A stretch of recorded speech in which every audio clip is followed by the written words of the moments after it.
So here I'm told that sine of 30 degrees is 0.5 and the cosine of 45 degrees is the square root of 2 on 2. And these are exact values, which you should make sure that you learn at some point, but they're just here just in case you don't know them yet.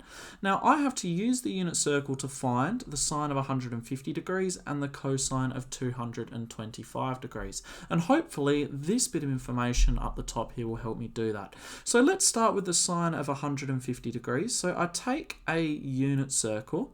Now the 150 degree angle, if I do it in red, would be this angle out here, about 150 degrees.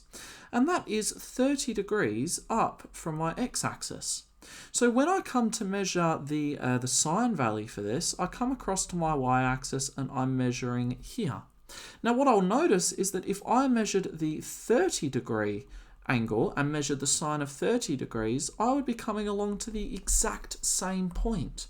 So what I see from that is that the sine of 150 degrees is the same as the sine of 30 degrees.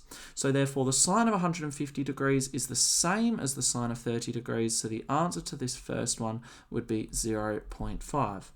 If I do another unit circle and do the same for cosine, so I'm looking for the cosine of 225 degrees. So that's going to be this angle down here, okay, at 225 degrees. And there's going to be 45 degrees either side here. So the angle of reference would be this angle out here, which is also my 45 degree angle. Okay, so from this information, if I was to measure the cosine down here, I would be going to this point.